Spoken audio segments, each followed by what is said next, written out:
뒤에 뛰네. 나는 지금 보인 줄 알았어요. 미안합니다. 네, 반갑습니다.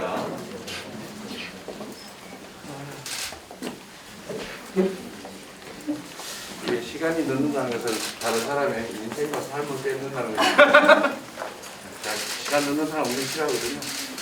오늘 제가 늦어버렸습니다. 미안합니다. 그 사람의 삶을 더 연장시켜주는 정치를 이제 하시면. 그럴까요? 네, 그만큼 네. 그렇게 바꿀 수 있으면 좋겠네요.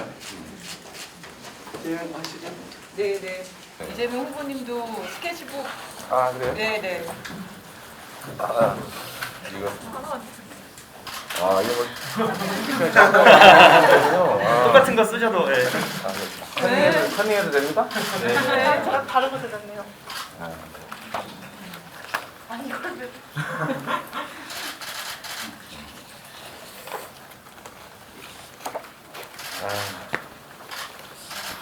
사님.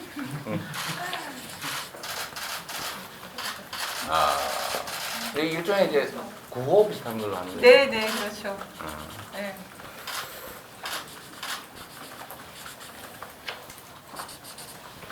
지금 컨닝하시려고.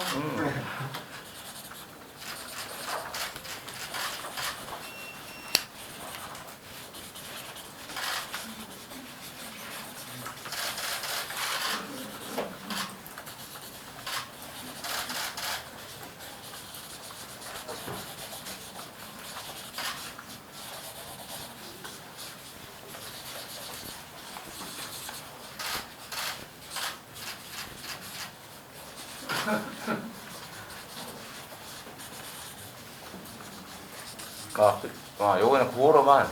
네, 알겠습니다.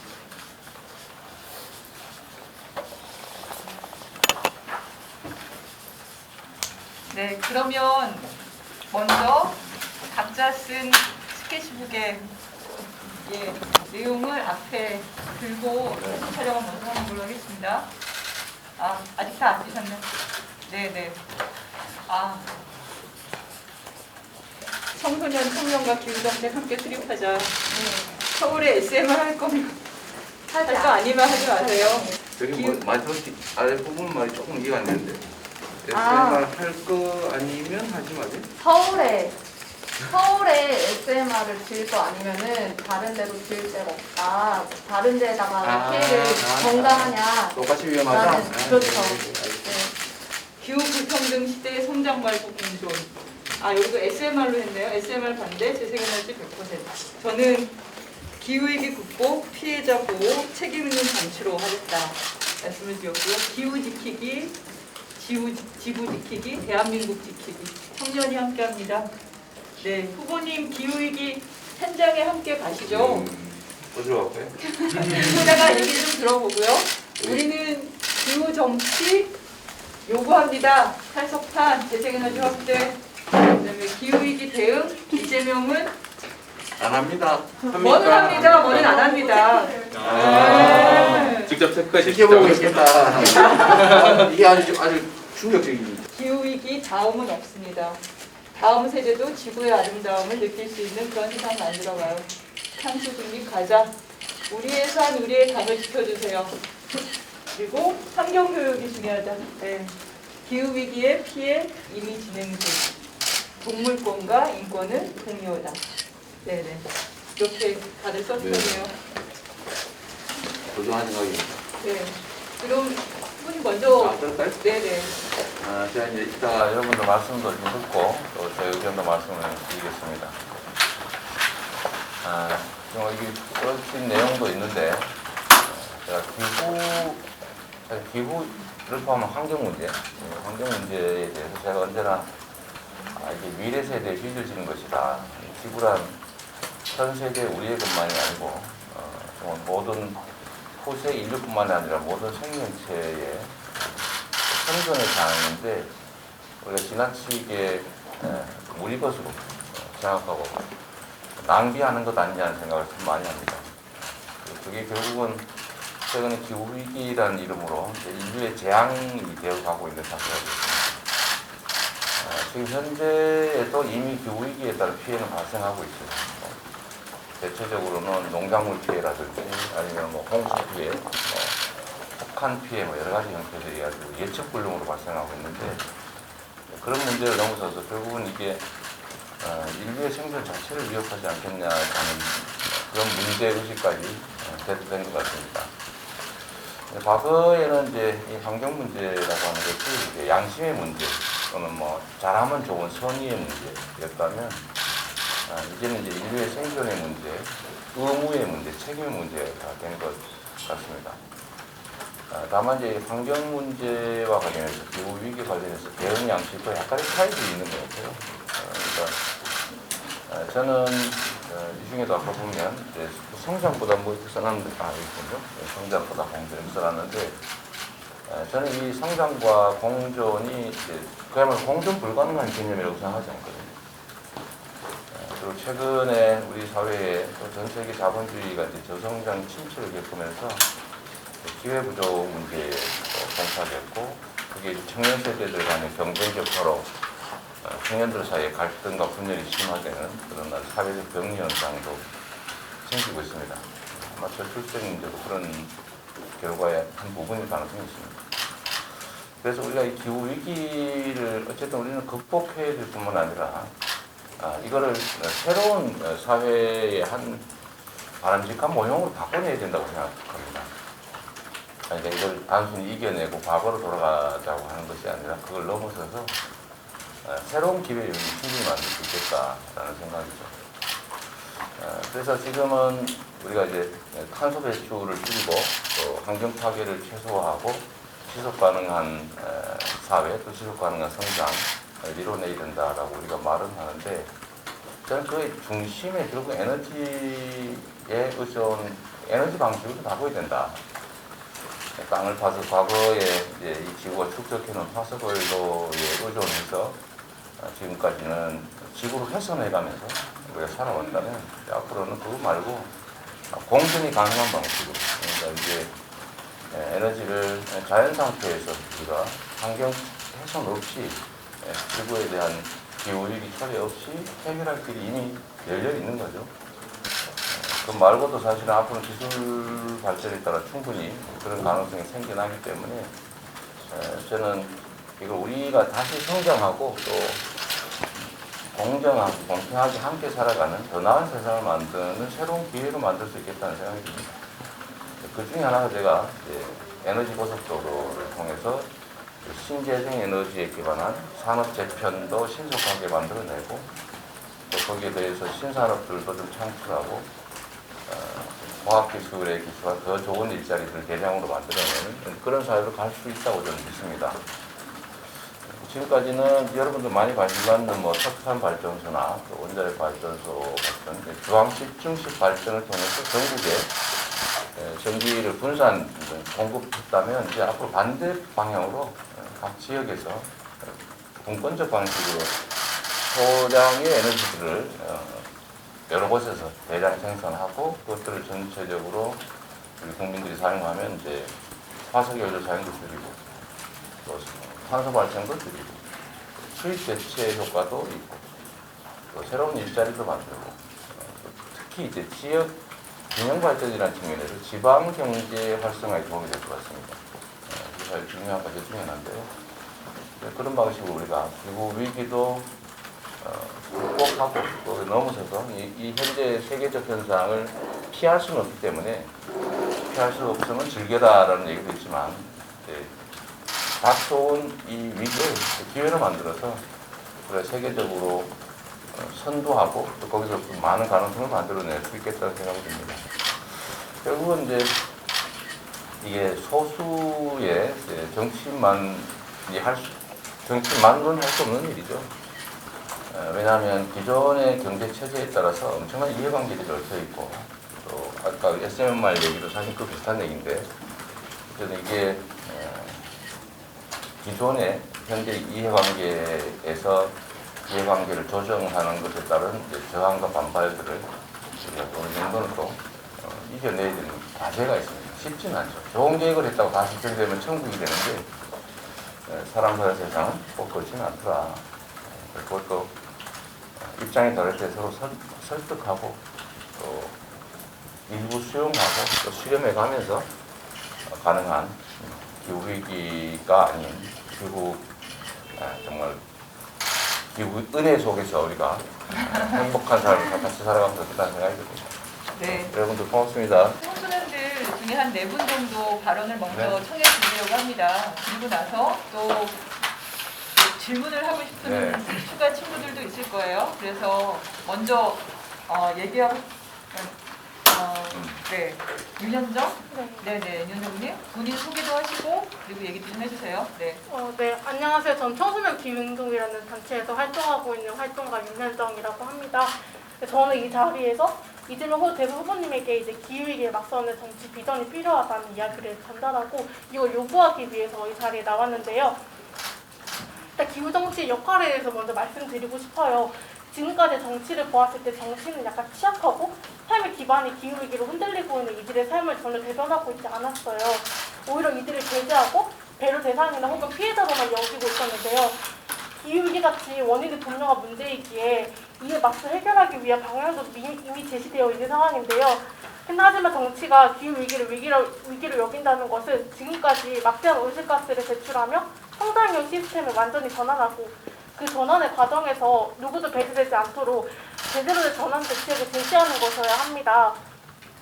하지만 여태까지 정치에서 기후위기 논의는 기후위기를 악화시키고 모두가 안전할 수 있는 안전망을 만들지 않았는데요. 위기가 우리 삶에 어떤 영향으로 닥칠지 고민조차 하지 않았어요. 소득 상위 10%가 온실가스 50%를 배출했고 상위 11개의 대기업이 국내 온실가스의 64%를 배출했을 정도로 지금까지 기후위기를 악화시키는 온실가스를 배출해온 책임은 매우 분명한데요. 그 정치가 누구를 대변했냐라는 질문을 던질 수밖에 없는 것 같아요. 정치는 자본만을 대변하면서 석탄발전소를 여전히 짓고 있고 위기를 돌이킬 수 없는 수준으로 치닫게 하고 있습니다. 온실가스 배출의 책임자들을 대변하고 위기가 장기적으로 얼마나 처참한지 우리한테 닥칠지 너무 잘 아는 상황에서도 사회 안전망을 구축할 생각을 하고 있지 않습니다. 정치의 논의가 이런 상황인데도 이재명 후보님의 공약도 근데 저는 마찬가지라고 생각이 드는데요. 이재명 후보님은 기후위기 성장의 기회로라는 표어 아래에서 탄소세와 기본소득 혹은 세계선도 그린산업 강국 도약 등의 규제 완화와 그리고 투자 확대 정도를 말하고 계시는데요. 후보의 기후 정책은 지금도 똑같습니다.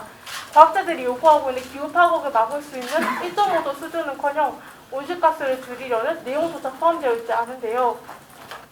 후보님이 표명하고 있는 정치 비전이 우리의 삶을 더 나아지게 만든다고 생각하시나요? 지금의 위기를 막을 수 있다고 생각하시나요? 1.5도 수준의 기후위기 대응이라는 과학적 기준을 고려하더라도 후보님이 제시하는 안이 기후위기를 막을 수 있다는 것에는 저희가 공감을 할 수가 없었습니다. 기후위기 속에서 기득권과 현실만의 이익을 대변하는 기회주의자가 아니시라면 제대로 된 기후 정치로 증명해 주시기 바랍니다. 마지막으로 저희가 9월 중순쯤에 1570명의 시민들과 함께 기후위기에 맞서는 정치 비전이 무엇인지 묻는 질의서를 그때 대선 예비 주자들에게 보냈었는데요. 바로 이겁니다. 기후정책 비전 검증고사라고 해서 전달드렸었는데요. 어디에서도 사실 기후위기에 맞서 싸우는 정치를 볼 수가 없었어요. 기후위기를 입으로만 말하면서 행동하지 않는 정치가 되게 만연했었고 결국 기후위기가 위기인 줄도 모르는 정치를 계속해서 마주했습니다. 그래서 무응답으로 위기를 방관하거나 외면하는 것이 아니라 어떤 노력을 해나갈지 의정과 비전을 보이라고 이 질의서를 전달드렸어요. 그래서 이 질의서를 받은 후보들 윤석열 후보, 심상정 후보, 김재원 후보들에게는 답변을 저희가 받았어요. 답변이 기후위기를 막을 수 있는 수준인지 아닌지를 떠나서 아예 이재명 후보님께서는 답변을 주지 않으셨더라고요. 후보님도 아시겠지만 우리는 시민으로서 기후위기가 누가 막지 못하고 우리의 우리를 붕괴시키는 지켜볼 것이고 그리고 유권자로서 함께하는 시민들은 투표를 행동에 나설 예정입니다. 기후위기에 맞지 않는 후보, 우리의 미래를 짓밟는 후보에게 투표를 하지 않겠다고요. 네, 단지 지금 이렇게 저희가 만나가지고 3분 정도 이야기 듣는 걸로는 대통령 후보로서 기후위기에 맞선 정치 비전을 보였다고 할 수 없다는 걸 되게 잘 아실 거라고 생각합니다. 그래서 저희가 재응시 기회를 드립니다. 네, 이번에는 꼭 답변을 주셨으면 좋겠고요. 마감 기간은 11월 30일까지입니다. 네. 답변을 통해서 기후 정치가 무엇인지 기후위기에 맞서기 위해서 이재명 후보님께서 어떤 정치적 비전을 보여주실지 답변해 주시면 감사할 것 같습니다. 네. 매우 이제 아픈 지적이 있네요. 실제로 이제 현실 정치라고 하는 것이 좋은 것, 우리가 이상적으로 생각해서 바람직한 것들을 그대로 주장하고 수행할 수 있다면 얼마나 좋겠습니까? 아까 말씀드렸던 것처럼 지금 우리 사회에 이제 넷제로 가기 위한 가장 중요한 수단은 사실은 탄소세법입니다. 뭐 여러분 잘 아시겠지만 지금 유럽이나 이제 미국은 우리보다는 조금 더 논의가 앞서가면서 탄소 국경 부담금 조정금이라고 표현, 용어가 되게 어려운데 탄소 국가 조정금, 그냥 국경세라고 한다거든요. 국경조정세, 국경조정제도 이렇게. 하여튼 뭐 맞이인데 아주 그냥 국경조정세로, 탄소 국경조정세로 간단하게 얘기하면 이게 이제 우리 국내에서 탄소 부담금을 충분히 부과하지 않을 경우 이제 국경을 넘을 때 그만큼 전부 부과하겠다는 거 아닙니까? 우리가 만약에 제대로 부과하면 이제 해외에다 부과할 필요가 없고 오히려 해외에서 우리가 수입될 때 그걸 부과할 수 있으니까 우리한테는 경제적 기회가 될 텐데 지금 같은 방식으로 이 탄소세 도입 논의나 부담금 증액 논의를 회피하면 2, 3년 내에 바로 아마 그 무역에 엄청난 장벽이 생기고 국부 위축이 현실화될 텐데 이 얘기 자체를 지금 사실은 못하는 거예요. 예를 들면 제가 스위스 방식으로 이제 탄소 사용량을 줄여야 되는 거예요. 줄이는 방법을 강제 할당을 할 수는 없다. 이 공산주의 사회도 아니고. 그럼 결국은 사용을 안 하는 게 이익이 되도록, 적게 사용하는 게 이익이 되도록 되죠. 네, 결국 그 방식은 탄소 부담금을 부과하는 거예요. 그러면 물가가 오를 거다. 물가가 오르는데 국민들이 저항하니까 프랑스처럼 노란조끼 시위가 벌어질 수 있지 않습니까? 그럴 경우를 대비해서 국민들에게 그에 상응하는 부담금, 물가 상승분만큼 되돌려주는 거죠. 스위스가 그렇게 하고 있잖아요. 그 중에 일부는 기존의 산업들을 좀 이렇게 저탄소 사회에 맞도록 전환하는 걸 지원해줘야 되는데 지금 우리는 아무것도 못하고 있어요. 지금 내가 오늘 이 얘기한 것만으로도 아마 세금 더 내라고 그러려고 그래요. 정치적 공격이 엄청나게 보일 겁니다. 네, 그런 이제 현실적인 어려움이 있는 거죠. 아까 말씀하셨던 성장, 예를 들면 기후위기를 왜 성장 얘기만 하느냐. 그거는 사실 한 단계가 생략된 얘기죠. 기후위기를 극복하기 위해서 이거 피할 수는 없어요. 피할 수는 없고, 결국은 이거를 하나의 기회를 만들어야 되는데, 이게 국민 모두에게 국가 전체에 혜택되는 방향이 아니면 아무리 좋은 주장을 해도 우리가 원칙사를 되돌아갈 수도 없는 거죠. 사람들이 안 움직이죠. 사람들이 안 움직일 뿐만 아니라 이 정책 결정 자체가 불가능합니다. 동의를 하지 않으니까. 그래서 사람들이 동의할 수 있는 방식의 현실적 대안을 내야 되는 겁니다. 이게 좋은 얘기는 환경운동가들은 얼마든지 할 수 있어요. 운동을 하는 겁니다. 가장 바람직한 상태를 얘기하면 되죠. 그러나 우리는 현실 정치인이기 때문에 실현 가능한 얘기를 해야지 실현이 안 되는 얘기를 하면 수용도 안 될 뿐만 아니라 사실은 일할 기회 자체를 통째로 잃어버려요. 그런 문제들 때문에 우리가 환경을 보존하고 더 이상 훼손하지 않고 지속 가능한 사회를 갖는다. 그다음에 기후위기가 좀 워낙 심각한 인류의 위기이기 때문에 이제 탄소 발생을 최소화하고 이제 넷제로를 일정한 상태에서 잠시 이뤄내야 된다. 그 중간 목표로 2030년까지 정부 목표는 40%로 상향됐지 않습니까? 제가 보면 현재 속도로 가면 40% 수행 못합니다. 그러려면 엄청난 사실은 국가의 지원과 투자가 있어야 돼요. 개별 기업들은 못하거든요. 개별 기업은 현재와 같은 상태에서 적응하기 위해서는 해외로 탈출하는 게 제일 유효한 방법입니다. 그렇게 되면 안 되잖아요. 그래서 결국은 엄청난 국가적 투자가 있어야 되고 지원이 있어야 되는데 그러면 결국 또 국가 부채 논쟁이 벌어집니다. 그 돈이 어디서 나냐. 이런 이제 현실적 논쟁이 벌어집니다. 지금 이게 객관식이 아니라 주관식이에요. 네, 제가 네. 보니까 주관식인데 나중에 제가 부모님께서 그건 나중에 주관식으로 하실 얘기가 않으신 것 같으니까 여기에 다 채워주시는 걸로. 네, 네. 예. 그리고 이제 네, 그러면 잠깐만. 누가 채점은 잠깐만 청소년 기후. 계셔보세요. 예. 석탄 발전소도 매우 중요한 의제 중에 하나죠. 저는 이제 장기적으로 석탄 발전소를 없애야 되는 거 당연하다고 생각해요. 그리고 지금 현재 상태는 재생에너지 생산비가 계속 떨어져서 이제는 뭐 화석연료 생산비, 어쩌면 원전 생산비보다 더 떨어진다고 하니까 그 상황을 우리가 만들어 나가야 되는 거잖아요. 그래서 이런 부분도 우리가 무관심한 건 아니고 당연히 해야 된다고 생각하고요. 규제 완화를 통해서 성장 정책을 해서 기후와 환경 문제를 더 악화시키는 거 아니냐는 의구심 이런 게 있을 수도 있는데 그건 전혀 사실이 아닙니다. 그런 방식으로는 국제 경쟁에서 살아남을 수가 없어요. 그거는 지속 가능하지 않습니다. 당연히 이게 기후 위기를 극복하고 탄소 발생을 줄이고 화석연료 사용을 최소화하고 신재생 에너지 관련 산업으로 전환해 나가는 것들을 해야 되는데 거기에 필요한 규제를 합리화한다는 거죠. 기존의 과거 방식의 규제 시스템, 예를 들면 이거만 해라. 이렇게 하면 변화되는 사회에 적응할 수가 없지 않습니까? 그래서 이거 위험하니까 이거 하지 말고 나머지는 다 해라. 이런 방식으로 바꿔야 된다는 거를 이거 이제 규제 완화로 이제 볼 수도 있는 거죠. 그러나 저는 이제 규제 합리화라고 표현하고 싶고요. 어쨌든 이게 기회주의자 아니냐, 이거 아픈 말씀이신데, 이건 다르게 표현하면 실용주의일 수도 있습니다. 원리주의자 입장에서 보면 타협하는 실효적 정책을 보면 기회주의적으로 보이죠. 원리주의자 입장에서 보면. 그러나 현실 정책을 집행해야 되는 정치인들은 실행 가능해야 됩니다. 그러니까 양쪽의 의견을 다 들어야 되거든요. 환경을 빨리 확실하게 지키자, 또 보고하자 이런 입장도 있고 먹고 살아야 된다, 돈 벌어야 된다 이런 현실적인 힘도 있는 거거든요. 이 충돌을 적절하게 잘 조정하는 것도 우리가 해야 될 일이어서 기회주의보다는 실용주의적 접근이다 이렇게 좀 봐주시면 좋겠다고 생각합니다.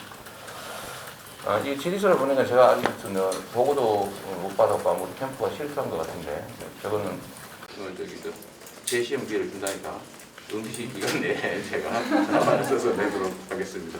네. 제가 모범당한 잘 써가지고 실행 가능한 안으로 내도록 하겠습니다. 저희 청년기후 긴급행동은 작년 초에 만들어진 행동단체입니다.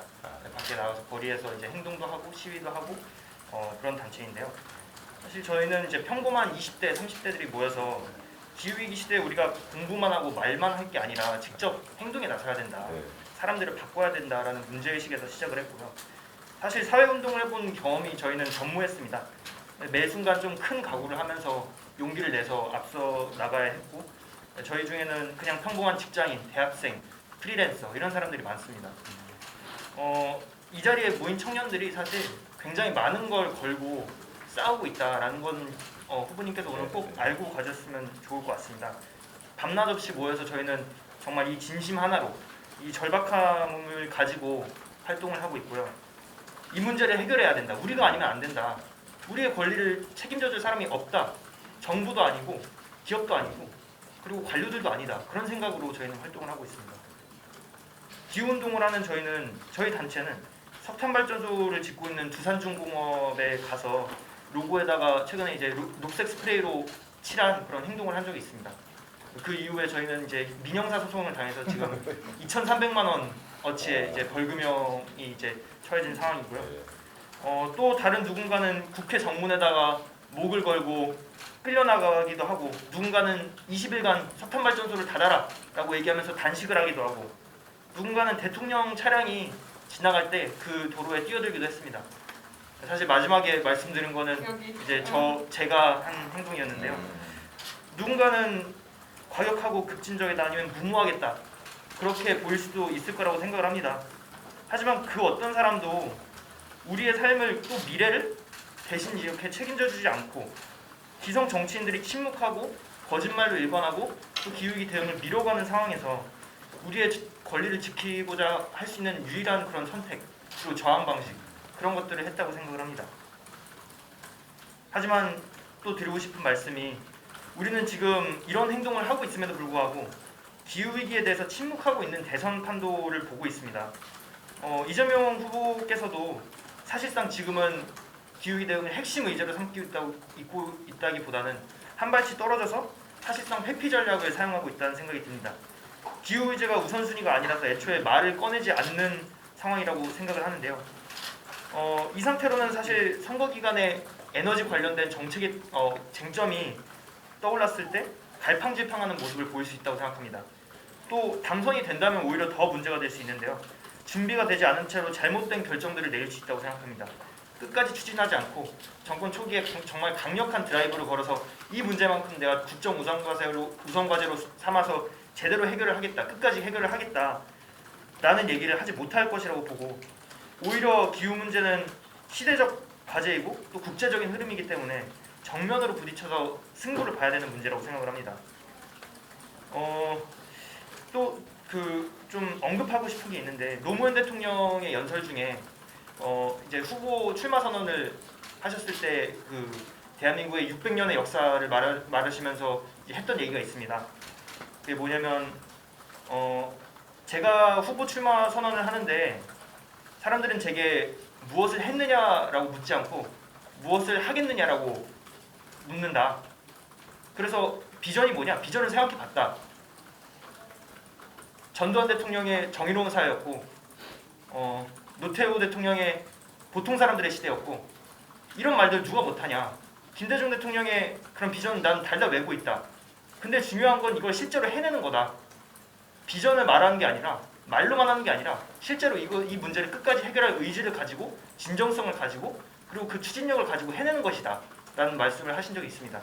저는 그게 이 기후위기 시대에 똑같이 적용이 된다고 생각합니다.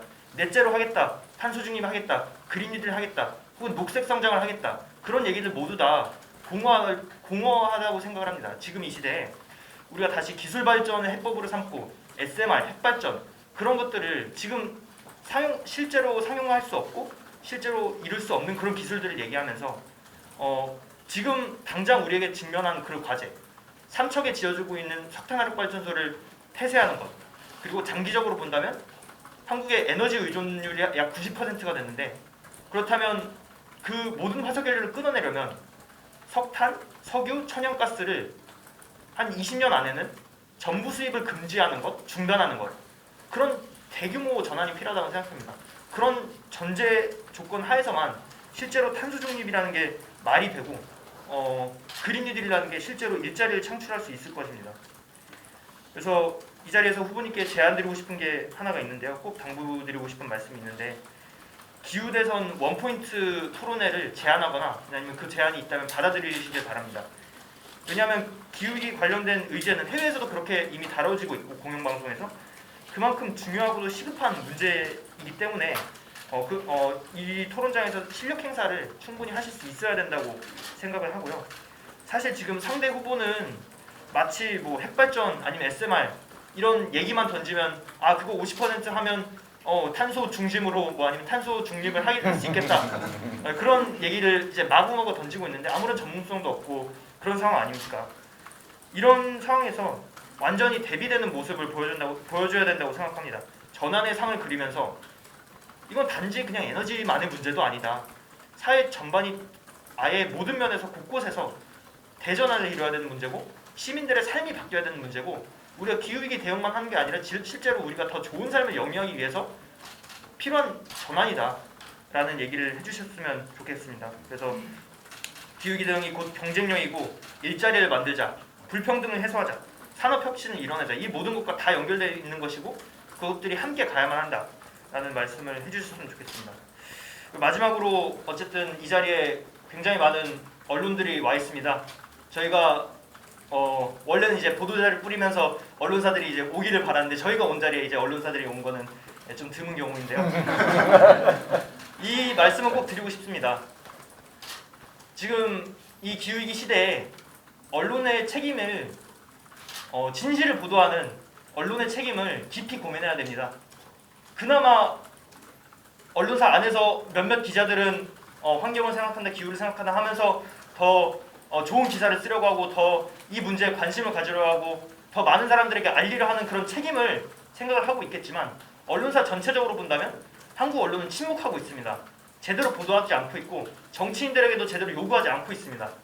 여기 계신 기자님들께서 꼭 그 점을 유의해 주시고, 앞으로 정말 당당하게 아 내가 기자하기는 잘했다. 내가 정말 이 사회에 필요한 보도들을 하고 알려야 될 것들을 사람들에게 알리고 있다. 네, 그 역할을 하고 있다라는 것을 꼭 할 수 있도록 했으면 좋겠습니다. 감사합니다. 하고 싶은 얘기가 많았는데 잘하신 것 같습니다. 이제 거꾸로 얘기 의견을 좀 말씀을 드리면 기후 위기 관련 원포인트 그러니까 이 부분에 집중된 토론 이런 거 하자면 제가 우리 윤석열 후보께서 오시면 좀 만사제치고 하도록 하겠습니다. 제가 하고 싶은 얘기가 좀 있어요. 아, 네. 말씀하셨던. 네. 그러니까 우리가 이제 환경 문제나 기후 문제는 사실은 매우 근본적인 문제입니다. 이게 인류의 산업 발전 또는 경제 성장 과정의 핵심이었거든요. 이 핵심 축을 바꾸는 일입니다. 그 핵심이 어쨌든 뭐 핸드폰 켜주면 그거 진동이 아니 이제 끊었나 봐요. 그래서 이게 그 화석 연료를 사용한 에너지 조달 이게 이제 아주 오랫동안 인류가 살아온 경제 활동의 근본이었다는 거예요. 이거를 이게 한계에 들어가는 거죠. 이제는 지구의 기후가 바뀌어버리는 그래서 정말 위해의 우리의 직면이 이제 생기는 거죠. 이렇게 말씀드렸는데 이제 이걸 바꾼다고 하는 것은 기존의 경제 방식을 완전히 통째로 바꾸는 거예요. 근데 그건 아까도 말씀드렸지만 엄청난 이해관계가 걸려 있습니다. 예를 들면 원자력이 사실 그렇죠. 원자력. 이게 옳으냐 그러냐 문제를 떠나서 이미 하나의 경제 구조가 되어버렸어요. 정말 엄청나게 많은 사람 이해관계를 가진 하나의 고착된 구조가 됐고 또 앞으로 우리가 이제 기후위기 완화의 핵심은 어쨌든 탄소 발생을 줄이거나 제로가 하는 건데 넷제로라는 게 완전히 없애는 거 아니잖아요. 그죠? 어쨌든 줄이는 것인데 그렇게 하려면 산업체제가 대대적으로 개편되지 않은 방법이 없어요. 우리나라 사람들 특히 그런데 그래서 이게 기후위기와 관련된 고민이 없다라고 할 수 있는 건 약간 우울하고 뭐 그렇게 볼 수도 있고 그러나 우리는 기후위기 자체 대응만을 얘기하면 국민들은 특히 정치에서는 먹고 사는 문제가 아니라고 봐버립니다. 이거를 경제 문제, 먹고 사는 문제를 연결해야 비로소 관심을 가져요. 물론 환경운동가들 입장에서 이렇게 중요한 것을 국민들이 관심도 안 갖고 정치인들이 직접 얘기를 안 하냐라고 하지만 그 얘기를 하면 허망하게 들립니다. 그건 사실 민도하고도 관련이 있어요. 국민들이 어디에 더 관심을 가는지. 그래서 우리는 기후 문제를 얘기할 때도 경제 문제에다가 연계를 시키지 않을 수가 없고 사실은 어떤 다른 정치인보다 사실 기후 문제를 경제 정책에, 현실 정책에 높게 넣은 게 됩니다. 우리의 성장 전략의 핵심이 이 기후 위기를 기회로 만들어서 새롭게 질적으로 전환된 경제 체제를 만든다. 그것만큼 중요한 게 없겠어요. 그렇게 해야 근본적인 대책이 생기거든요. 그 점을 좀 이해해 주시고요. 제가 개헌 논쟁이 상당히 많이 벌어지는데 저는 현실주의자에서 불가능한 것들을 던지고 안타까워하고 하면서 주저앉아 있지는 않는다. 우리 뭐든지 반발작이라도 간다 중입니다. 사람들이 제가 그렇게 반대로 보이나 보던데 그래서 개헌 얘기도 사실은 한꺼번에 고치면 권력 구조이기 때문에 진척이 안 됩니다. 싸움만 하다 끝나요.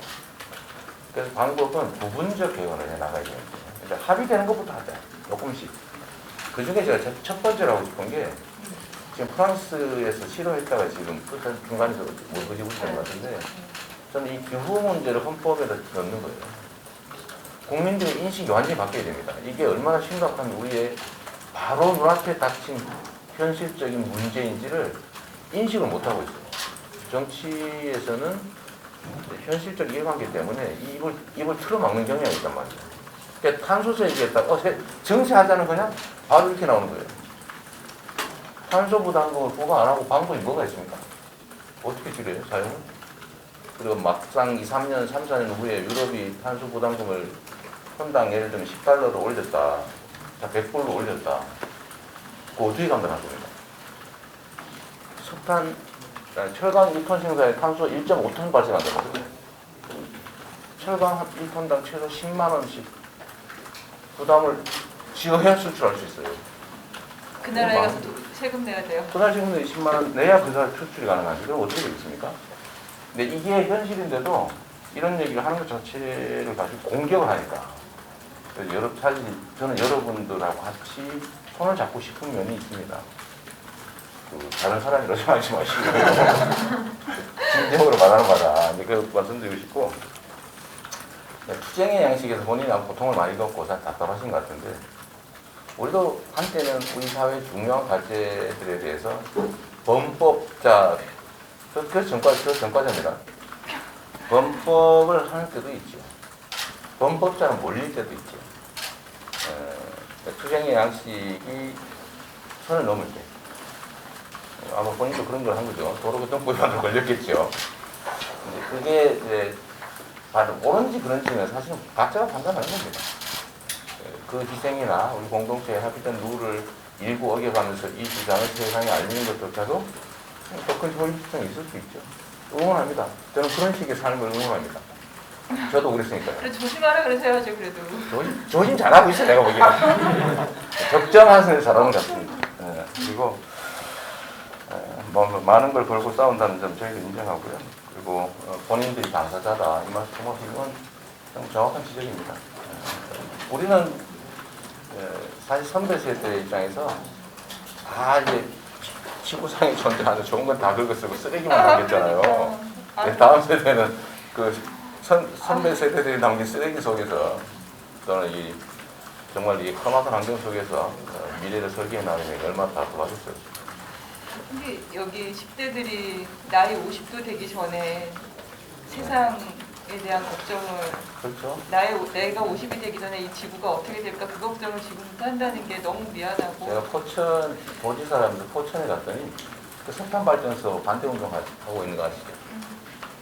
아니 무슨 이 문명 시대 내륙에다가 그것도 해안가도 아니고 내륙에다 석탄 발전소를 허가를 해가지고 그걸 가동하니 많이 계속 싸우고 있어요. 근데 이걸 허가해 준 정부가 정말 황당함이 있죠. 내가 누구라고 욕은 안 하겠지만 앞으로 이게 이제 이해관계입니다. 돈벌이가 되거든요. 모두가 원하는 걸 어기고 뭔가를 하면 돈이 됩니다. 그걸 못하게 하는 게 우리가 해야 될 일이죠. 정치가 해야 될 일이죠. 네. 네, 후보님 시간을 더 내신다고 하니까 우리 조은별님, 네, 본인 소개해 주시고. 예. 안녕하세요. 저는 기후변화 청년모임 BK부의 조은별입니다. 저희 BK 조은별. 기후변화 청년모임 BK부는 약 300여 명의 청년들이 모여서 기후위기를 대응하기 위한 정책 제안, 스터디, 캠페인 그런 것들 교육까지 하면서 여러 가지 활동하는 그런 독립된 청년 조직입니다. 저는 오늘 이 판이 자칫 청년 오칭이 될 수 있다는 그런 우려도 있었는데 그럼에도 불구하고 여기에 나온 것은 아무래도 절박함이 있어서였던 것 같아요. 그러니까 기후위기 심각하다는 문제는 굉장히 우리 너무 잘 알고 있어서 저희 한 가지 얘기를 갖고 오긴 했지만 또 넘어가고 저는 정말 진심으로 제가 나이가 30이 넘었는데 아기를 낳을 수 있을까요? 정말 진심으로 생각해요. 여기 계신 분들이 저게 무슨 뜬금없는 얘기야 하실 수 있는데 이것은 저만의 문제가 아니고 제 주변에 기후변화 이런 거 관심 없는 친구들도 이제는 모두 나서서 야 은별아 나 둘째 가져도 되는 거야? 이런 얘기를 해요. 어딜 가? 둘째를 가져도 되는지 정말 얘기를 해요. 근데 이게 실질적인 그런 걱정으로 다가오는 거죠. 나까지는 어찌어찌 산다고 해도 내 뒤에 있는 아이들이 어떤 환경에 살지 그런 거를 걱정하면서 사는 시대가 우리가 살고 있는 시대입니다. 그럼 가장 중요한 게 정말 뭘까요? 경제일까요? 아니면 사람들의 생명과 관련된 가치일까요? 가장 사람들한테 동의를 받을 수 있는 게 무엇이냐고 하면 경제 발전도 있지만 그 전에 생명이라는 가치일 것입니다. 그리고 그건 우리는 코로나에서 잘 봤던 것 같아요. 그런데 지금 후보들의 기후 공약이 너무 부족합니다. 그러니까 기후위기 하기 위해서 어떤 일들이 필요하냐라고 하면 답은 다 나와 있는 것 같아요. 전력시장 개혁해야 된다. 2030 탈석탄 해야 된다. 재생에너지 몇 프로까지 늘려야 된다. 이런 답이 다 나와 있잖아요. 제가 말하지 않아도 이미 다 잘 알고 계실 거예요. 그런데 여태껏 어느 정부에서 이거를 하지 않았어요. 왜 안 했을까요? 저는 두 가지가 있다고 생각합니다. 하나는 정책적 의지이고 하나는 시민들의 공감대를 못 얻었기 때문이에요. 아까 말씀하신 것처럼, 후보님께서 말씀하신 것처럼 결국 정치는 사람들의 힘을 얻어야지 되는 것이기 때문에 대통령도 결국엔 선출직 아닙니까? 사람들의 공감대가 있어야지 이걸 갖고 나갈 수 있죠. 근데 그 기후위기로 한국 사회가 얼마나 큰 위험에 처하는지, 앞으로 어떤 위험에 이제 직면하게 될 건지, 뭐 식량은 어떻게 될 건지, 이런 것을 뭐 당장은 아니라도 10년 안에 아마 오게 될 건데, 이것을 얘기하지 않으면 저는 이게 또 국민들의 알 권리도 보장해주지 못한다고 생각을 합니다. 우리가 어떤 시대에 살게 될 것인지를 분명히 알아야지 우리들도 준비를 할 수가 있고, 나라가 그걸 준비한다는데 같이 동조할 수 있을 거라고 생각을 해요. 그래서 저는 먼저 제가 아까 말씀 들으면서 꼭 얘기를 하고 싶었던 것은, 뭔가 정부가 먼저 나서서 기후위기에 대해서 우리가 뭐 전력을 앞으로 전기요금 올려야 되고 이런 얘기를만 하는 게 아니라 기후위기가 얼마나 심각한지가 언론 1면에 나와야 되고 보도자료에 먼저 나가야 되고 이렇게 생각을 합니다. 그리고 이제 답은 저는 있다고 생각하고, 청년들은 또 그 답을 2040 기후 중립 시나리오 또 제시를 하기도 하고, 또 답자 현장을 찾아가 보기도 하고, 이런 답을 먼저 제시를 하고 있어요. 그러니까 제가 생각하는 답은 진실을 먼저 얘기를 하고 그거를 정책적 의지로 좀 뚫고 가는 그런 게 바로 답이 아닐까 싶습니다. 아까 오지혁 님이 말씀하신 것처럼 이 대선에서 원포인트 회의를 한다든지 해서 후보들은 분명히 다른 후보에게 상대방이 물어봐야 될 것 같아요. 당신은 이 기후위기 시대에 우리나라 국민들을 어떻게 지킬 것인가? 그 방법이 얼마나 구체적이고 결단력이 있는가? 이번 대선에서 제대로 이루어지지 않으면, 다뤄지지 않으면 우리는 영영 기회를 잃을 거라고 저는 생각합니다. 제가 생각하는 게 아니죠. 사실 과학자들은 그렇게 얘기를 하고 있죠. 5년 안에 결단 내야 된다고. 여기는 강력한 리더십이 필요하고요. 누가 대통령이 되던 간에 가장 중요한 가치인 생명을 위협하는 기후위기를 제대로 조명하고 국민들한테 알리는 것 또한 대통령 후보의 역할이라고 생각합니다. 네, 훌륭한 말씀인데 박수 한번. 자, 우리 은별 씨 말씀 아주 저도 절절히 공감됩니다. 실제로 아주 심각하죠. 심각하고 지금 현재 상태, 특히 이제 플라스틱 오염 문제는 사실 우리도 모르게 엄청난 양의 체내 축적될 수 있죠. 지금 고래들이 가끔씩 죽어서 떠오르는데 그 뱃속이 플라스틱으로 자꾸 차 있다는 거 아닙니까? 오직하면. 그리고 이제 가능하면 최상위 포식 어종을 먹지 마라. 너무 중금속 오염이 너무 많이 축적되어 있다. 이런 얘기도 있는 상황이니까 다음 세대, 우리 미래 세대한테 심각하겠죠. 역시 이제 저하고 의견이 일치되는 점들은 그런 겁니다. 우리가 모르지 않는다. 안다. 아는데 할 용기가 없는 거죠. 그래서 결국은 예를 들면 우리가 아까 말씀하신 것처럼 뭐 탈석탄 목표, 탄소 제로 목표, 시기 목표 또는 에너지 전환의 목표 다 알아요. 위험한 에너지 하지 말자. 그거 말고도 얼마든지 돼야 하니까 라는 것도 우리가 아는데 문제는 현실적 장벽이 있지 않습니까? 그 현실적 장벽을 넘으려는 쪽들인 것이고 또 그 현실적 장벽에 의존해서 그 장벽을 높이는 쪽도 있습니다. 근데 결국은 여러분들이 그걸 만드는 것이죠. 그 힘의 관계에 의해서 세상은 결정해야 되니까, 그죠? 그럼 이 기존의 그 화석연료에 의존한 환경 파괴적인 이 구조의 편성에서 계속 그 길로 갈 거냐, 그걸 강화할 거냐, 아니면 그걸 극복해서 새로운 길로 우리 갈 거냐. 저는 새로운 길로 가려는 쪽입니다. 물론 그 구체적인 내용이 좀 부족하고 우선순위에서 선순위가 아닌 것처럼 느껴지는 문제는 있을 텐데, 그러나 저는 그 얘기를 우선순위라고 얘기를 하는데 아무 소용이 없더라. 그러니까 이거를 결국 우리 국민이 가장 많이 관심 가진 영역으로 만들어내야 돼요. 그게 정책 설계죠. 그래서 성장을 회복해준다. 여러분 취업하기 어렵잖아요, 사실. 왜 어려워? 그거 다 알고 있지 않습니까? 성장률이 저하되니까 떨어지니까 기회가 없어요. 기성세대가 다 차지하고 있습니다. 그러니까 작은 기회를 놓고 청년들이 다투다 보니까 완전 생존 게임이 돼버린 겁니다. 지면 도태된다, 탈락이다, 이런 공포감 때문에 뭐 극렬하게 대립하지 않습니까? 이거를 기회를 늘려서 결국 성장을 회복해서 사람이 같이 살 수 있는 사회를 만든다. 사람들 공감하거든요. 그러면 기후위기를 극복하는 방법 자체에서 이 기회를 만들어내는 게 진짜 실력 아니겠어요? 목표는 누가 못 정하겠습니까? 그래서 저희가 하는 게 재생에너지에 국가가 많이 투자하자.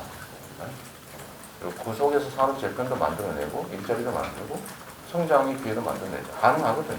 결국 아까 말씀하신 대로 방법, 목표도 알고 방법도 아는데 문제는 그 중에서 효율적인 방법을 선택할 용기입니다. 결단하는 용기죠.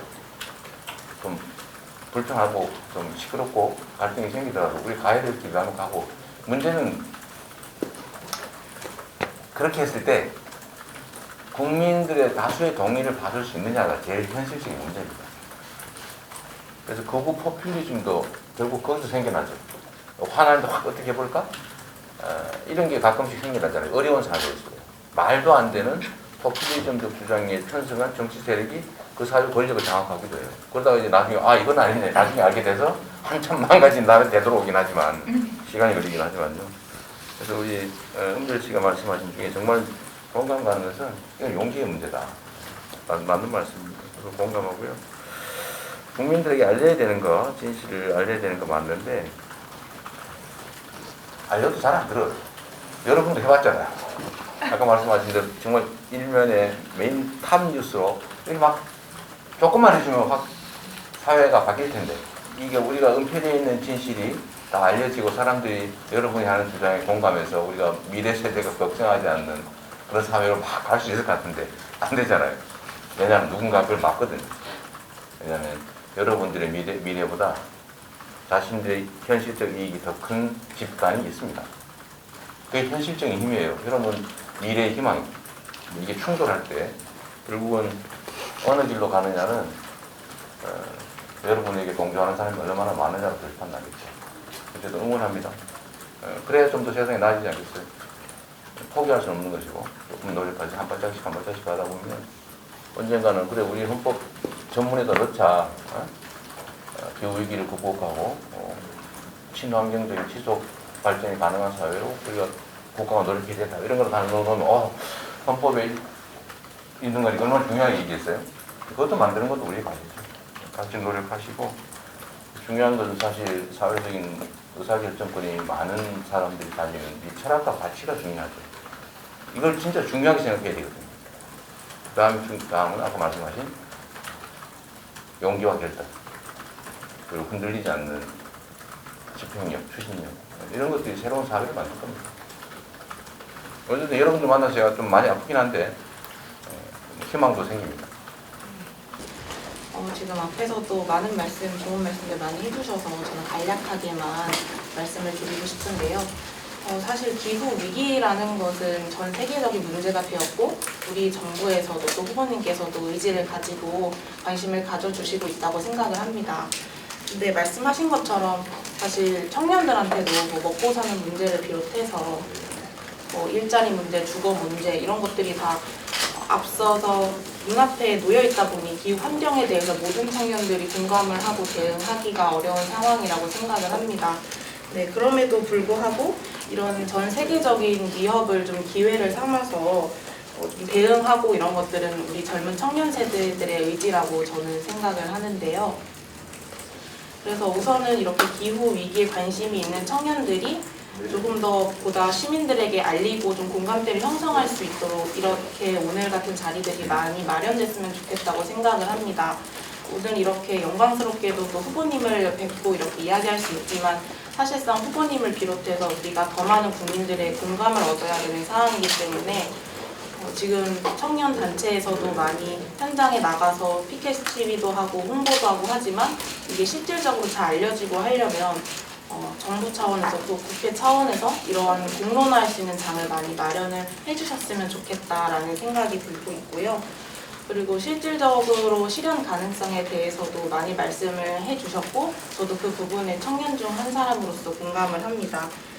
특히 이제 석탄 원료 같은 거를 이제 사용하는 발전소라든지 차량들을 좀 단계적으로 감소할 수 있는 플랜을 좀 마련해서 제안을 해주시면 어떨까 싶은데요.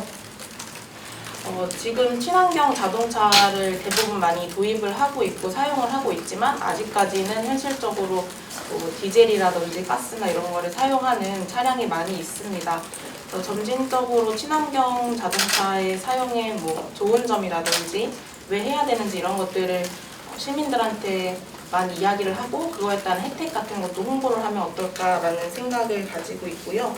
그리고 이제 친환경 자동차로 전환되면서 기존의 그런 가스라든지 디젤 이런 거 부품을 사용하는 그런 기업들도 많이 존재하고 있는데 이 기업들한테도 친환경적인 계획 같은 걸 알려주면서 교육이 좀 시급하다고 생각을 하고 기업 차원의 교육뿐만 아니라 현장에서 자동차 엔지니어 같은 자영업을 하는 사람들한테도 좀 이런 인식의 전환이라든지 교육의 기회를 주어줘서 특정한 기업뿐만 아니라 좀 전 국민적으로 이런 것들을 교육하고 배울 수 있는 기회가 있었으면 좋겠다라고 생각을 하고요. 마지막으로 그 교육에 대해서 조금 더 말씀을 드리자면 요즘 청년들은 제로 웨이스트 운동이라든지 용기내 챌린지라고 해서 직접 카페나 이런 데 텀블러를 들고 가서 하는 그런 것들이 유행을 하고 있고 SNS 상으로도 챌린지도 많이 하고 있는데요. 제가 지켜본 바로는 여러 국회의원님들, 지자체에 있는 시장님들을 비롯해서 많은 분들이 이런 챌린지를 하고 있는데 이게 과연 얼마나 많이 우리 시민들한테까지 와닿을 수 있을까라는 현실적인 문제들을 많이 생각을 해보게 되었어요. 정치권에서 하는 것뿐만 아니라 우리 시민들이 스스로 문제의식을 느끼고 이 부분에 직접적으로 동참할 수 있어야 한다고 생각하고요. 이런 교육은 초중고를 비롯해서 대학교 혹은 기업 같은 직장에서도 좀 자발적으로 할 수 있도록 사전 교육이 필요하지 않을까라는 생각이 들었습니다. 고맙고요. 이제 여러분도 사실은 저도 마찬가지 상황인데 저희가 환경 관련된 정책을 안 낸 게 아니에요. 여러분들이 못 들었죠. 왜냐하면 아무도 알려주지 않으니까. 예를 들면 우리가 석탄발전소는 없애는 쪽으로 정책 결정을 하고 도중이라도 가스발전도 비용이 들지만 전환한다. 그 외에도 예를 들면 정부가 지금 2030년 탄소 축소 목표 저는 28%인가 이래 있다 40% 올렸는데 저희는 부족하다고 생각해요. 왜냐하면 2030년까지 그 정도로 하면 아마 국제 경쟁에서 우리 기업들이 살아남기가 어려울 겁니다. 근데 문제는 엄청난 예산이 들어가고 또 저항이 발생하겠죠. 왜냐하면 기존의 경제 시스템에서 변화해야 되는데 원래 변화에는 고통이 따르거든요. 그러니까 그 과연 우리가 해낼 수 있겠냐라고 생각하지만 저는 50%까지 올려야 된다고 공식적으로 발표했어요. 아무도 관심 안 가죠. 그러니까 석탄발전소 축소는 당연히 최대한 속도를 내서 우리가 이 석탄발전소 문제는 탄소 제로 문제도 있는데 미세먼지 문제하고 연관되어 있습니다.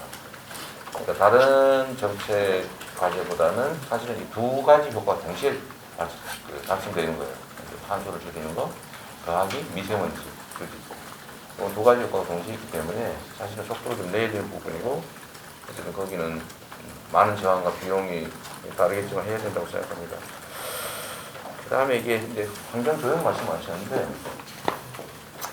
저도 그걸 공감해요. 여러 가지 우리가 해야 될 주요 의제 중에 우리가 앞으로 공교육 과정이든 평생교육 과정이든 해야 될 여러 가지 의제들이 있습니다. 그중에 인권교육, 노동교육 중에 환경교육 매우 중요하거든요. 생존의 문제니까. 근데 아주 많이 미진하죠.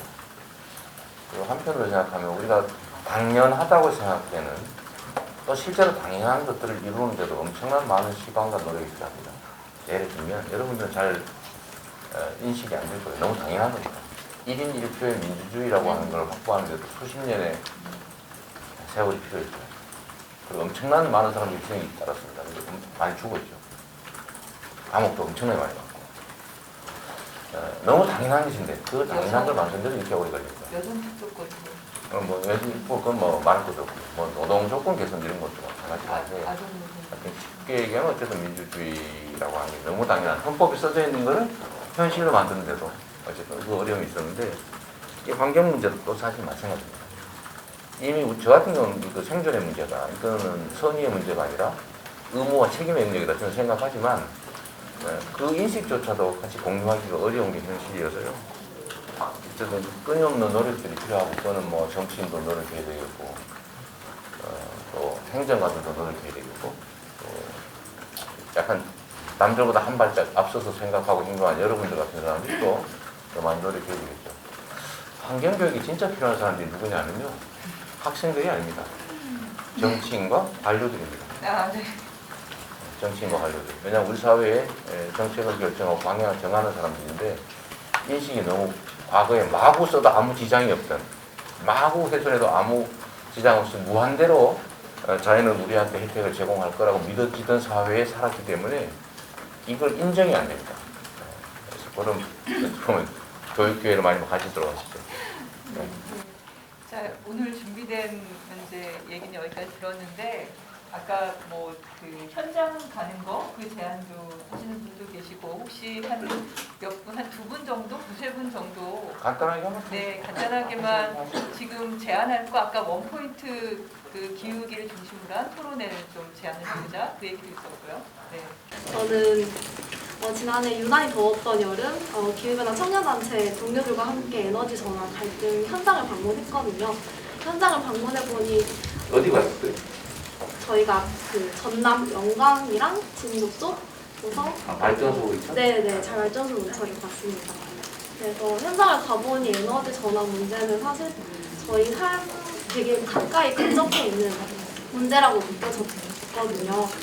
저희가 그동안 너무나 석탄발전 원전에 전기를 편하게 쓰다 보니까 이런 분산 전원, 재생에너지라는 것에 대해서 잘 모르고 있었고, 실제로 에너지 전환이 저희 삶에 가까이 다가오면서 이것이 정말 필수적으로 해결해야 하는 문제고, 이거는 수도권에 있는 사람들부터 먼저 필사적으로 해결해야 된다라고 생각을 하게 되었습니다.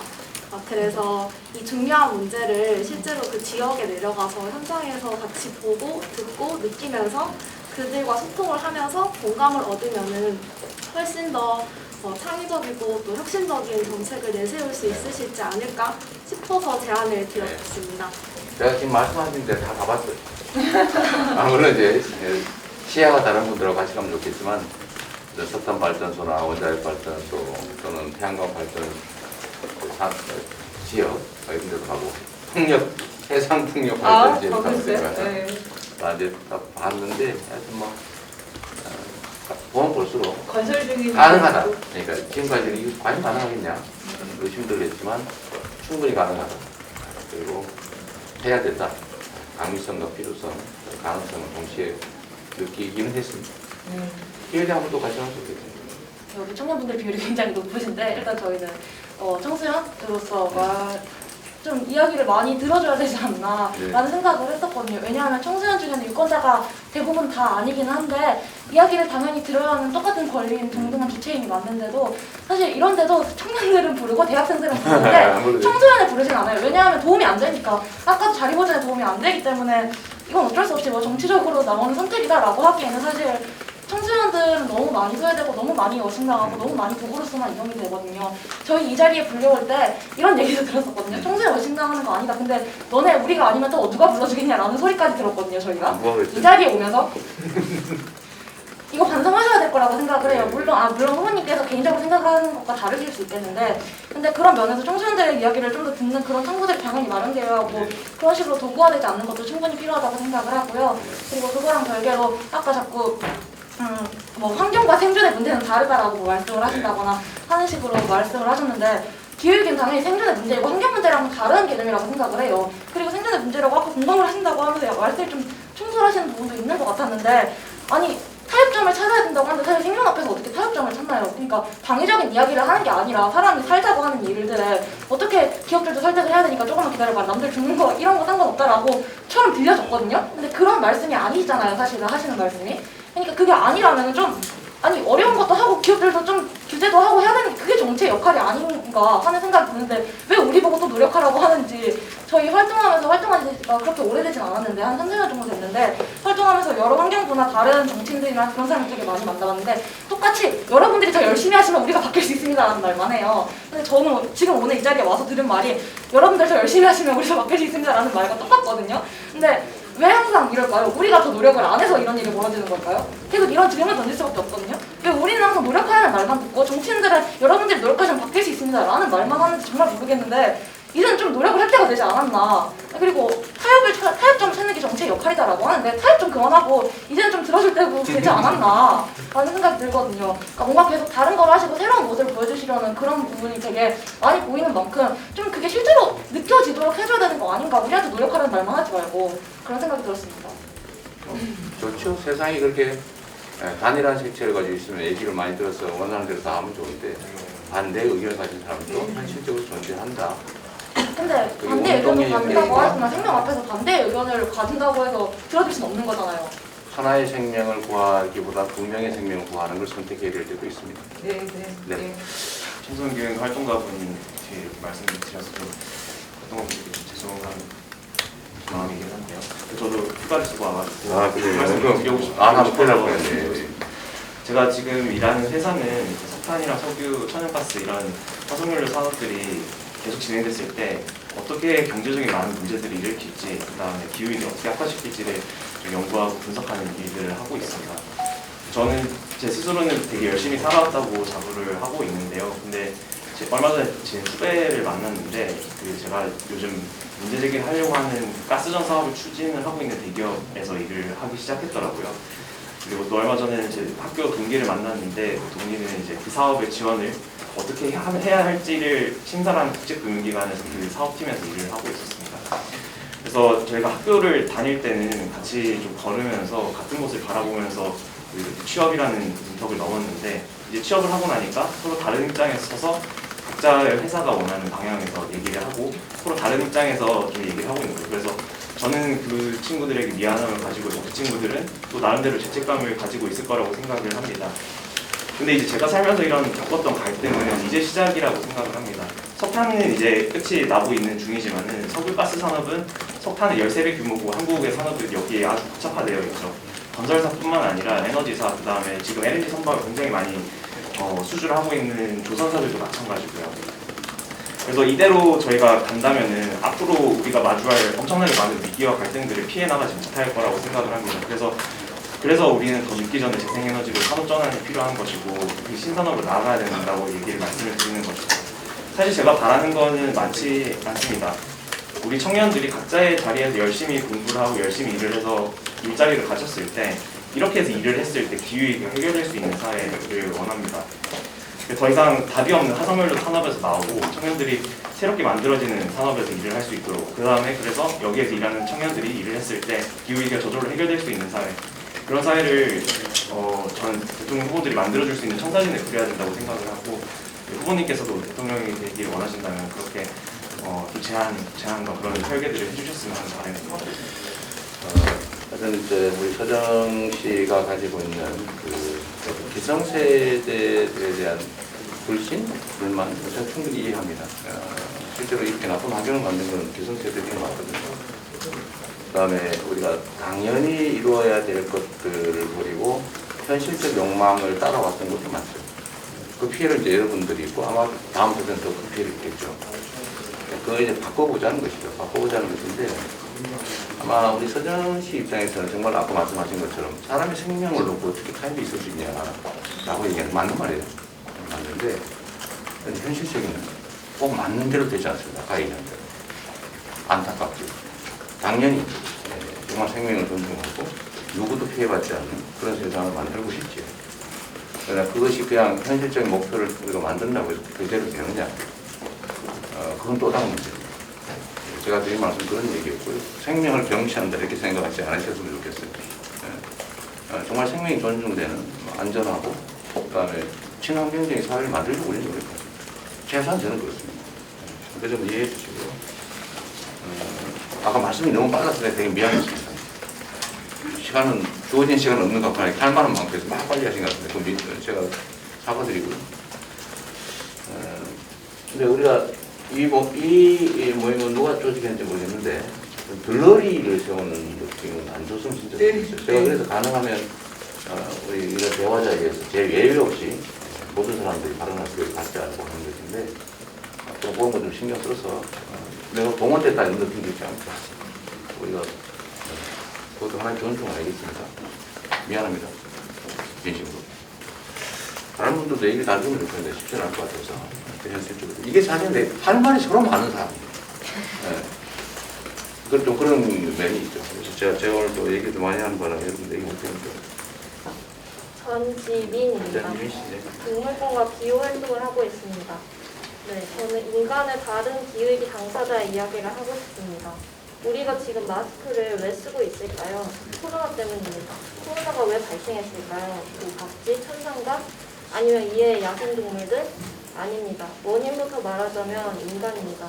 인구는 늘어나서 밀집되어 살고 있고 특히 도시 집중화된 서울 공화국 시간 아끼기 위해서 만든 이동수단계 덕에 이동 범위가 넓고 빨라진 인간 동물들은 쌍값을 많이 먹겠다고 밀집해서 키우는 돼지, 소, 닭이는 싼 값에 많이 먹겠다고 밀집해서 키우는 돼지, 소, 닭이 있는 인간 동물이 사는 곳과는 사뭇 다른 세계.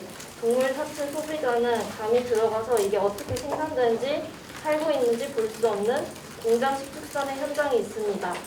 사스, 에볼라 바이러스, 아프리카 돼지열병, 조류 독감, 종강 감염이 용이한 현장입니다. 인간이 본인도 동물인 것을 인정하지 않고 인간은 저 짐승들과 달리 이성적이라며 나를 짐승처럼 대하지 말라며 최선을 다해서 이성을 선택해서 지금까지 온 결과입니다.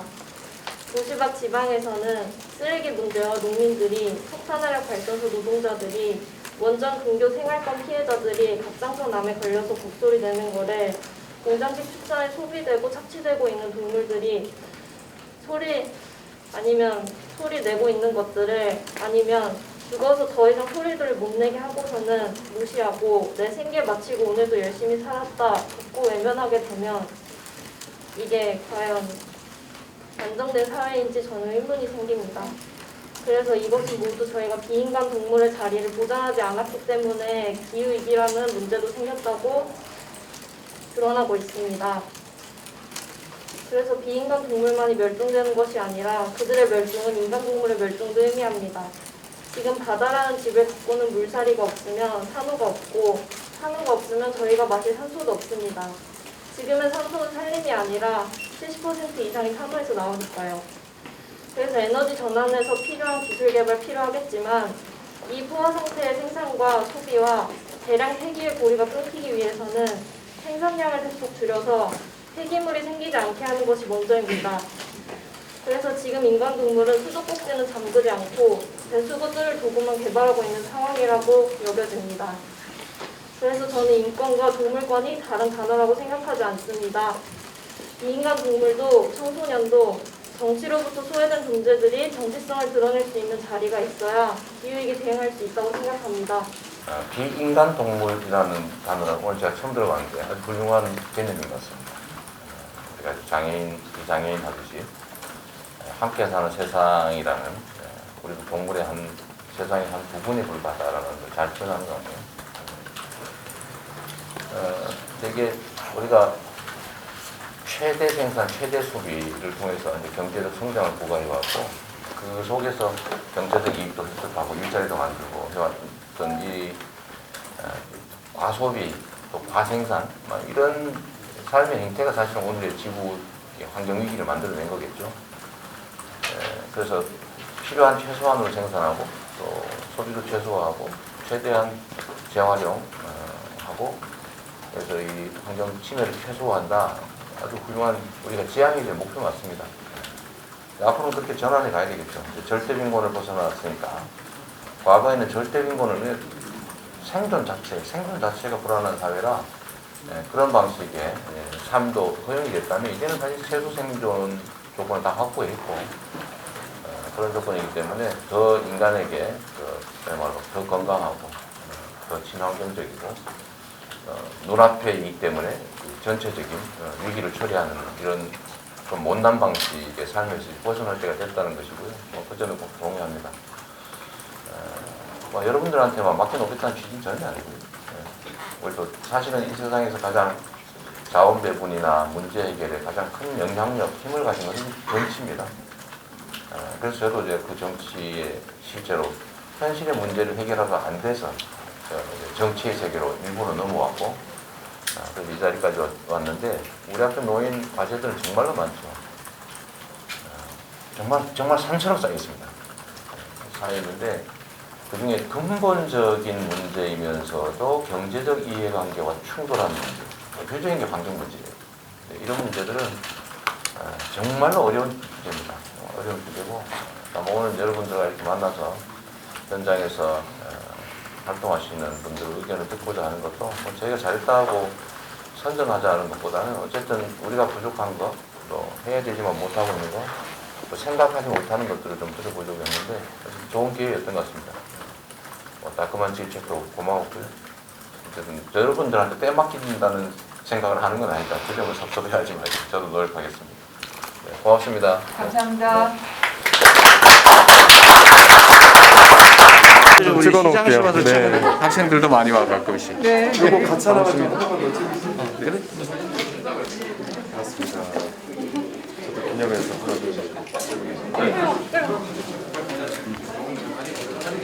알았어요. 자, 반갑습니다.